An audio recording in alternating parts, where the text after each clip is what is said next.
सूरत अल-बकरा आयत नंबर 215। यसअलूनक माज़ा युनफ़िक़ून, वो आपसे सवाल करते हैं कि क्या वो खर्च करें। कुल मा अनफ़क़्तुम मिन खैरिन, आप इनसे फरमा दीजिए जो भी तुम अपने माल से खर्च करना चाहो, फलिल वालिदैन, तो बस वो वालिदैन के लिए है, वल अक़रबीन, और रिश्तेदारों के लिए, वल यतामा, और यतीमों के लिए, वल मसाकीनी, और मिस्कीनों पर, वब्नि सबील, और मुसाफिरों के लिए।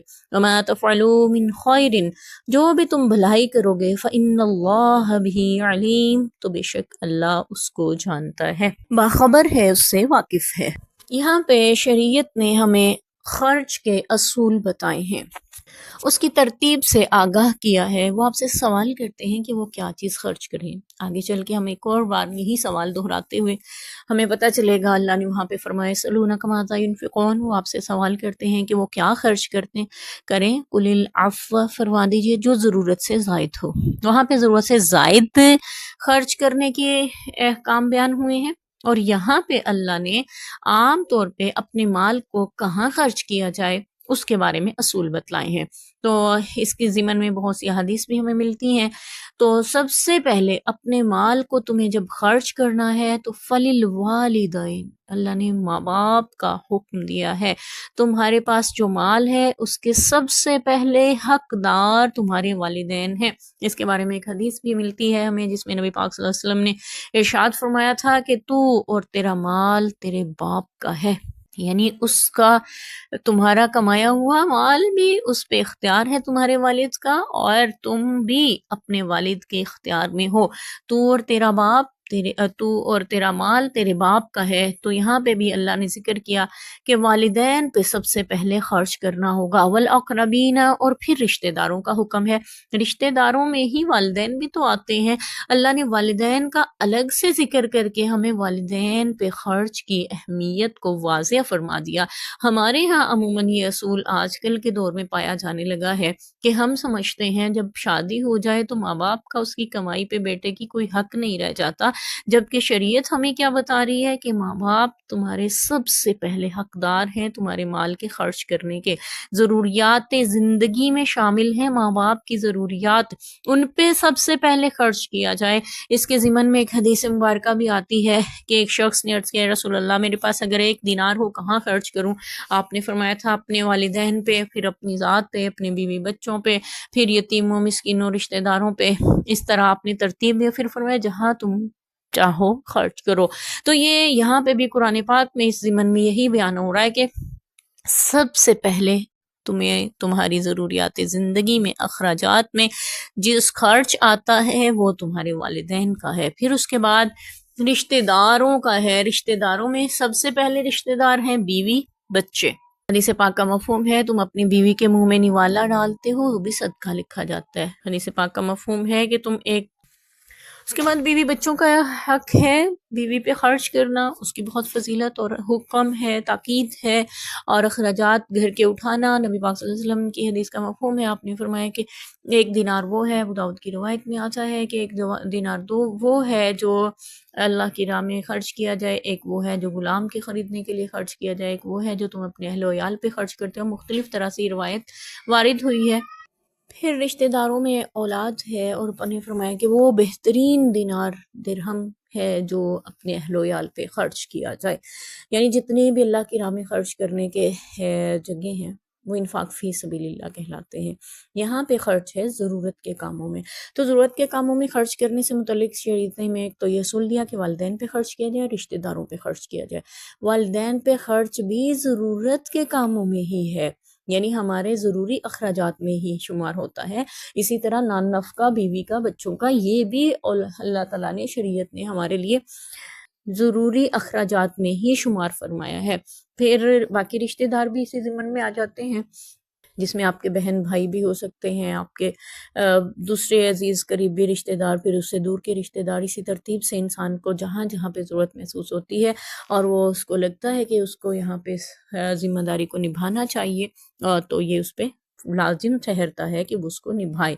जैसे छोटे बहन भाई हैं, उनकी पढ़ाइयों के खर्चे हैं, उनके तालीमी अखराजात हैं, या उनके कोई शादी ब्याह की ज़िम्मेदारियाँ हैं, ये वालिदैन नहीं हैं, तो फिर बड़े बहन भाइयों की ज़िम्मेदारी होती है कि उन पे खर्च करें। और ये فرض ٹھہرتا ہے ہمارے رشتہ داروں کے متعلق، اور یہ ضروری اخراجات میں سے ہیں، یہ انفاق فی سبیل اللہ والے اخراجات میں سے نہیں ہے، انفاق فی سبیل اللہ کے متعلق آتا ہے کہ وہ پھر آپ باقی جگہوں پہ خرچ کریں گے۔ والیتامى، یتیموں پر، یتیم وہ ہے جس کے سر پہ باپ کا سایہ نہ رہے، اور یتیمی کی عمر بلوغت تک رہتی ہے، ہاں اگر کوئی بلوغت کے بعد بھی قسم پرسی کی حالت میں ہے تو پھر وہ مسکین کہلائے گا۔ والمساکین، مسکین وہ ہے، فقیر کو بھی کہتے ہیں، تنگ دست کو بھی کہتے ہیں، اور ایسا شخص، اس کو عام لفظوں میں ہم یہ کہتے ہیں کہ جس کا گزر بسر مشکل سے ہوتا ہو، وہ مسکین کہلاتا ہے۔ 2 وقت کی روٹی جس کے لیے کمانا مشکل ہے، کھانا بنانا مشکل ہے، اس کو مسکین کے زمرے میں شمار کیا جاتا ہے۔ ابن سبیل اور مسافروں کے لیے والدین، رشتہ دار، یتیم، مسکین اور مسافر۔ مسافروں پہ خرچ کرنا بھی ضروریات میں سے آتا ہے۔ ایسا مسافر جو محتاج ہو جائے اس پہ آپ خرچ کر سکتے ہیں، ایسا مسافر جو آپ کے شہر سے گزر ہے اس کی مہمان نوازی آپ کر سکتے ہیں، ایسا مسافر جو اپنے پہنچنے میں منزل پہ مشقت میں ہے، آپ اس کی مدد کر سکتے ہیں۔ یہ سب اخراجات آپ نکال سکتے ہیں، آپ پہ واجب ٹھہرتے ہیں جب آپ قدرت رکھتے ہوں ان کو پورا کرنے کی، اور اگر قدرت کے باوجود آپ ان کو پورا نہیں کر رہے تو پھر عند اللہ آپ اس بات کے جواب دہ ہوں گے کہ آپ نے یہاں پہ خرچ کیوں نہیں کیا تھا جبکہ آپ کر سکتے تھے۔ تو ہم یہ نہیں کہہ سکتے کہ جی میری جیب اجازت نہیں دیتی، میرے پاس اتنا نہیں ہے۔ تو ہاں اگر واقعی کوئی شخص مجبور ہے اور نہیں اس کے اپنا گزر بسر مشکل سے ہو رہا ہے تو وہ کیسے کسی اور پہ خرچ کر سکتا ہے؟ یہ اسی کے بارے میں ہے جو اپنے ضروریات زندگی میں ہم خرچ کرتے ہیں۔ یہ سارے اعمال ہمیں معاشرتی آداب شریعت نے سکھائے ہیں کہ تمہیں خرچ کرنا ہے اپنے والدین پہ، اہل و عیال پہ۔ ہاں قرآن پاک میں اللہ نے یہ بھی فرمایا ہے کلوا واشربوا ولا تسرفوا، کھاؤ بھی پیو بھی لیکن اسراف نہیں کرو۔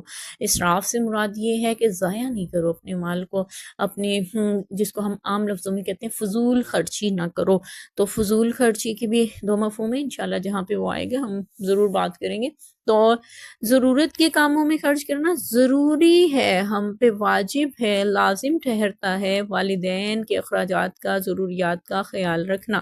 دوسرے ہاں اگر والدین آپ کے خوشحال ہیں، ان کے پاس اپنا سرمایہ اتنا ہے کہ وہ آپ کے محتاج نہیں ہیں، تو پھر آپ کو ضرورت نہیں ہے ان پہ خرچ کرنے کی، لیکن اگر وہ محتاج اور ضرورت مند ہیں تو پھر آپ ضرور ان پہ خرچ کریں کیونکہ وہ بھی آپ کے فرائض میں شامل ہیں۔ اسی طرح اقربین میں رشتہ دار اگر آپ کے مالدار ہیں، خوشحال ہیں اپنے گھروں میں، تو پھر آپ کے اوپر فرض نہیں ٹھہرتا کہ آپ ان پہ خرچ کریں، لیکن اگر وہ تنگ دست ہیں، ضرورت مند ہیں، محتاج ہیں، آپ کی مدد کے ضرورت مند ہیں، تو پھر آپ پہ فرض ٹھہرتا ہے کہ آپ ان پہ خرچ کریں۔ ایسے ہی وہ یتیم جو کہ محتاج ہیں آپ کے دولت کے، آپ کے خرچ کے، تو آپ ان تک پہنچا سکتے ہیں، اس پہ قدرت رکھتے ہیں اور آپ ان کا خرچہ اٹھا سکتے ہیں، تو پھر یہ آپ پہ فرض ٹھہر جاتا ہے۔ مسکین اور مسافر کے متعلق بھی یہی حکم ہے، جب بھی کوئی ضرورت مند کی ضرورت آپ تک پہنچ جائے اور آپ اس کو پورا کرنے پہ قدرت رکھتے ہوں تو آپ پہ فرض ٹھہرتا ہے۔ معاشرتی اعتبار سے اس کو ہم فرض کفایہ بھی کہہ سکتے ہیں۔ وَمَا تَفْعَلُوا مِنْ خَيْرٍ فَإِنَّ اللَّهَ بِهِ عَلِيمٌ، اللہ نے فرمایا تم جو بھی بھلائی کرو گے، جو بھی نیکی کرو گے، جو بھی خیر کا کام کرو گے، بے شک اللہ اسے بخوبی واقف ہے۔ یعنی جو بھی تم نیکی کر رہے ہو نا، اللہ تعالیٰ کے علم میں ہے، اللہ تعالیٰ بے علم نہیں ہے، اللہ تعالیٰ اس سے باخبر ہے۔ یہ اللہ نے کیوں فرمایا کہ اللہ تعالیٰ اس کو جانتا ہے جو بھی نیکی تم کرو گے؟ اس کے بتانے کا، فرمانے کا، ارشاد کا مقصد یہ محسوس ہوتا ہے کہ ہم اکثر ہوتا ہے کہ والدین پہ نیکی کرتے ہیں، بیوی بچوں کے ساتھ بھلائی کرتے ہیں، یتیموں مسکینوں کے ساتھ، رشتہ داروں کے ساتھ، مسافروں کے ساتھ، لیکن کوئی صلہ نہیں دیا جاتا ہمیں، بلکہ الٹا باتیں سنائی جاتی ہیں، جیسا کہ اکثر ہمارے معاشرے میں رواج ہے کہ ہمیں تانے دیے جاتے ہیں، آپ تو ہمارے اخراجات پورے نہیں کرتے، آپ تو ہمارے لیے یہ نہیں کرتے، آپ وہ نہیں کرتے۔ تو اللہ نے فرمایا کہ یہ ساری دنیا کچھ بھی کہے، تمہارا رب جانتا ہے نا کہ تم کیا کر رہے ہو کس کے لیے، تو اس لیے تسلی رکھنا، وہ پھر اجر بھی تمہیں ویسے ہی دے گا۔ اس لیے بھی کہا گیا کہ ہر نیکی ہمیں اللہ کی رضا کے لیے کرنی چاہیے۔ یہاں پہ بھی اللہ کا حکم سمجھ کے ہم ان سارے جگہوں پہ خرچ کریں اور اللہ سے اجر کی امید رکھیں، تو وہ جانتا ہے تمہاری نیکیوں کو بھی، تمہاری قربانیوں کو بھی، تمہاری محنتوں کوششوں کو بھی، اور وہ پوری طرح اس کا اجر دینے پر بھی تمہیں قادر ہے۔ فَإِنَّ اللَّهَ بِهِ عَلِيمٌ، تو بے شک اللہ جو ہے وہ باخبر ہے۔